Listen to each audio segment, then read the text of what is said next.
안녕하세요, 등성이 여러분. 저는 숙명여자대학교 법학부 교수 홍성수라고 합니다. 2009년부터 지금까지 이 법학부에서 이런저런 강의들을 해오고 있습니다. 해장품을 가지고 나와달라고 해서 뭐를 가지고 나올까 굉장히 고민을 많이 했는데, 그래도 제가 가장 아끼는 물건이 뭘까 생각을 해보니까 우리 학교 연구실에 있는 키보드였습니다. 저는 이제 오랫동안 글을 써오고 글을 써오는 게 직업이다 보니까 키보드에 굉장히 민감합니다. 그래서 아마 저만큼 종류의 이 키보드를 이렇게 실험해 본 사람 많지 않을 겁니다. 그래서 여러 가지 시행착오 끝에 지금은 정착을 했습니다. 이 기계식 키보드에는 다양한 종류가 또 있거든요. 또 청축도 있고 갈축도 있고 여러 종류가 있는데, 제가 제일 좋아하는 것은 이 청축 키보드입니다. 이 청축은 소리가 굉장히 크고요. 또 굉장히 깊이 들려지고, 또 이게 타건감이라고 하는데, 이 타건감이 너무 좋아서 제가 너무너무 좋아하고, 똑같은 물건이 학교에도 있고 또 저희 집에도 있고 이렇게 있습니다. 여러분들 혹시 관심 있는 분들은 우리 용산에 가보면은 이 키보드 타건감을 이렇게 실제로 경험해 볼 수 있는 그런 샵이 있는데, 그런 데 가서 한번 이것저것 키보드 경험해 보시고 골라보시는 것도 좋은 방법이 아닐까 이렇게 생각을 해봅니다. 늦은 밤에 조용한 연구실에서 혼자 이 키보드를 쥐고 있으면 이 소리가 특별히 좀 더 크게 들리거든요. 그러면 되게 기분도 좋아지고 집중도 잘 되고 그러는 것 같습니다. 제가 지금 쓰고 있는 것은 이 키보드인데요. 무게가 상당히 무겁고 이렇게 커스터마이징 할 수 있습니다. 그래서 자주 쓰는 키에는 이렇게 색깔도 넣을 수 있고요. 교체도 할 수 있고, 한번 제가 직접 쳐볼 테니까 한번 소리를 들어보실래요?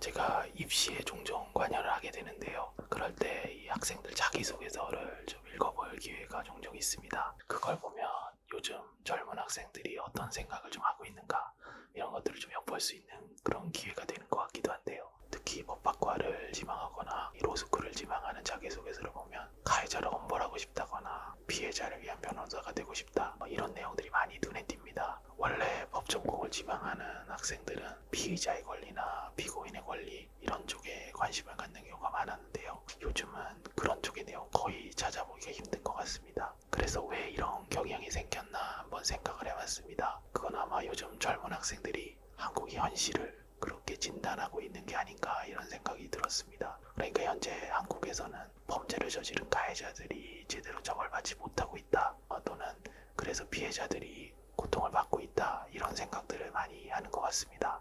최근 영화나 드라마에서도 이 복수나 사적 제재를 다룬 경우들이 굉장히 많습니다. 그러니까 국가가 가해자를 제대로 처벌하지 못하고 피해자들이 방치되어 있는 상황에서 국가가 아닌 개인이, 즉 사인이 직접 복수에 나설 수밖에 없다는 것이죠. 거기에 공감하는 사람들이 많다 보니까 그런 내용의 영화나 드라마가 많이 만들어지는 게 아닌가, 이렇게 추측을 한번 해봅니다. 물론 이 복수라는 테마 자체는 기존의 문학이나 영화에서 아주 빈번하게 다뤄졌던 전통적인 주제라고 할 수 있습니다. 호메르스의 서사시 일리아스라든가 셰익스피어의 희곡, 햄릿, 베니스의 상이, 그리고 한국을 대표하는 현대소설인 도지 같은 데서도 이 복수를 테마로 한 이야기가 중요한 줄거리를 이루고 있죠. 한국 영화 중에서도 박찬욱 감독의 복수 3부작이라고 있잖아요. 복수는 나의 것, 올드보이, 친절한 금자씨 같은 영화들이 쉽게 떠오르는 것 같습니다. 그런데 최근 한국의 영화나 드라마를 보면 유독 사적 복수나 어떤 사적 제재를 다룬 것들이 상당히 많습니다. 최근 5년 이내의 작품만 봐도요. 드라마 중에서는 천원짜리 변호사, 지옥에서 온 판사, 빈센조, 끝내주는 해결사, 모범택시, 이런 드라마들이 생각나고요. 또 OTT 드라마에서도 그 유명한 더글로리라든가 돼지의 왕, 소년시대, 윤수오진날, 피라미드 게임, 비질란테, 이런 것들이 이 복수를 테마로 한 그런 드라마인 것 같습니다. 영화 중에서도 이 올해 개봉한 것만 봐도 베테랑 2라든가 방황하는 칼날, 이런 영화들도 복수를 소재로 삼고 있죠. 올해 방영된 어떤 드라마 한번 내용을 보면은 끝내주는 해결사라는 드라마 있었는데요. 여기 보면 이 변호사와 또 이혼 전문 해결사가 의뢰인을 대신해서 복수에 나서는 그런 내용을 담고 있고, 시즌 1이 대성공을 해서 시즌 2까지 방영된 이 모범택시 같은 드라마에 보면은 아예 억울한 사람들의 복수를 대행해주는 일종의 복수 대행업체가 전면에 등장합니다. 돼지의 왕에서 보면 학교폭력의 피해자가 세월이 한참 흐른 뒤에 가해자들을 하나하나 찾아다니며 복수를 하는 그런 스토리를 담고 있고요. 또 국내뿐만 아니라 세계적으로 크게 흥행했던 이 더 글로리라는 드라마를 보면 여기서도 학교폭력의 피해자가 가해자들에게 복수를 하는 그런 내용을 담고 있습니다. 그렇다면 사람들은 왜 이렇게 사적 복수, 사적 제재에 열광할까요? 가장 간단한 설명은 어떤 공적 제재가 부실했기 때문이라는 겁니다. 여기에 대해서는 조금 더 구체적인 설명이 필요한 것 같습니다. 아주 오래전에 국가가 제 역할을 하지 못했을 때는 사적 복수에 나서는 것이 불가피했던 것 같습니다. 국가가 제 역할을 못하니까 개인이라도 나서서 복수를 해야 되는 것이었죠. 하지만 근대 법치국가가 자리를 잡은 이후에는 더 이상 개인적인 복수는 허용되지 않습니다. 굳이 따지자면 국가가 그 복수를 대신하는 거죠. 국가는 개인이 복수를 통해 문제를 해결하지 못하게 하는 대신에 직접 나서서 가해자를 처벌하고 또 범죄를 예방하는 그런 역할을 합니다. 그런데 돼지의 왕이나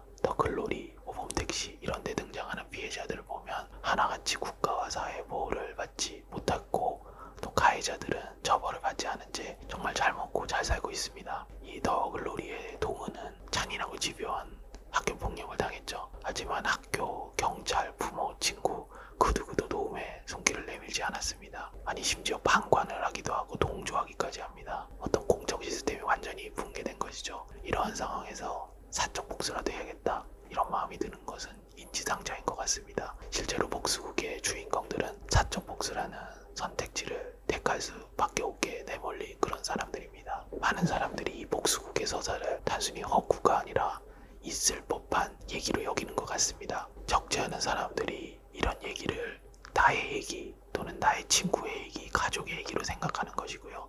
그래서 이러한 복수극에 공감하고 또 많은 박수를 보내는 것 같습니다. 물론 국가가 아무 일도 안 하고 있는 것은 아닙니다. 이 법치국가에서는 형사사법 시스템에 의해서 공적 처벌이 이 사적 제재를 대신하고 있죠. 피해자는 자신의 피해 사실을 바탕으로 신고나 고소를 할 수는 있지만 수사기관이 수사를 하게 되면 피해자는 제3자가 되어버립니다. 수사는 경찰이 하는 거고 또 공소를 제기하는 건 검사의 역할입니다. 검사는 공익을 대표해서 가해자를 처벌해달라고 공소를 제기하는 역할을 하고 있고요. 또 독립기관인 법원은 이를 판단해서 유무죄를 가리게 됩니다. 형사재판이 진행되는 모습 아마 영화나 드라마에서 많이들 보셨을 겁니다. 그걸 보면 가운데 판사가 이렇게 앉아있고 양쪽에는 검사와 그리고 피고인이 서로 마주보고 있습니다. 피해자는 어디 갔을까요? 피해자는 그냥 방청객일 뿐입니다. 증인으로 소환된다면 증인석에 설 수는 있겠지만 그것도 아니면 그냥 재판을 지켜볼 수밖에 없습니다. 이런 걸 보면 형사 절차에서 피해자는 철저하게 소외되어 있는 게 아닌가 이런 생각까지 듭니다. 하지만 피해자가 이렇게 제3자가 된 것은 인류의 진보적인 산물이기도 합니다. 피해자로부터 복수의 권한을 빼앗은 것은 단순히 국가가 복수를 효율적으로 대신하기 위한 것만은 아닙니다. 복수가 피해자의 손에 달려있을 때 어떤 부작용이 생기는지는 우리가 역사적으로 충분히 경험을 했었거든요. 피해자가 직접 복수에 나선다면 합리적이고 또 적당한 수준의 복수라는 것은 사실상 불가능합니다. 누가 잘못했는지 정확하게 가려내고 얼마나 잘못했는지를 냉정하게 따져서 그에 합당한 처벌을 하는 것은 당사자가 직접 할 수 있는 일은 아니거든요. 당사자가 직접 나서면 복수가 복수를 낳는 악순환이 반복되고 그 과정에서 피해자가 일상으로 다시 돌아가서 평화를 찾는 일은 오히려 어렵게 됩니다. 더 글로리에서처럼 피해자들이 연대해서 복수를 감행하건 모범택시처럼 아예 사적 업체가 복수를 대행해주건 사정은 크게 달라지지 않는 것이죠. 그런데 흥미로운 것은 이 드라마 글로리의 작가는 아주 영리하게도 사적 복수의 이러한 위험성을 충분히 의식하고 있다는 생각을 하기도 했습니다. 주인공 문동원은 어설픈 용서나 화해 대신 확실한 복수를 택합니다. 하지만 그 방식은 나름대로 합리적이고 또 절제되어 있습니다. 돼지의 왕에서 피해자 왕경민은 가해자들을 찾아다니면서 차례로 살해를 하죠. 하지만 더 글로리의 피해자 문동원의 복수 방법은 이것보다는 훨씬 더 정교하고 또 전략적입니다. 문동원은 우승기 한번 제대로 보여주지 않죠. 복수극에서 흔히 볼 수 있는 분노와 격정을 드러내지도 않습니다. 그의 복수는 아주 냉정하고 치밀하고 또 전략적입니다. 이 드라마에 등장하는 5명의 가해자들은 죽기도 하고 또 감옥에 가기도 하고 사회적 생명이 끝장나기도 하죠. 그런데 그들이 그렇게 된 것은 단순히 문동은에게 저지른 폭력에 대한 죄값만 아닌 것 같습니다. 문동은과 무관하게 자신들이 그동안 저질렀던 수많은 잘못 때문에 징벌을 받는 것이기도 하죠. 그리고 문동은은 자기 손에 직접 피를 묻히지 않습니다. 가해자들은 위선으로 맺어진 인간관계를 스스로 파괴하고 서로가 서로를 파괴하고 공격합니다. 문동은은 이 모든 것을 기획한 장본인이지만 가해자를 그가 직접 징벌하는 것은 아닙니다. 경찰도 이 모든 것이 문동은의 작품이라는 사실을 눈치채지만 정작 문동은을 사법 처리하지는 못하죠. 문동은이 직접 복수를 한 게 아니기 때문입니다. 그런 점에서 더글로리에서 문동은의 복수는 다른 영화나 드라마에 비교할 때 가장 절제된 형태의 복수라고 할 수도 있을 것 같습니다. 하지만 아무리 사적 복수가 합리적이고 절제되었다고 하더라도 그것이 답이다 또는 그것이 대안이다 라고 할 수는 없습니다. 문동은은 자신의 인생을 걸고 복수를 준비해야 했습니다.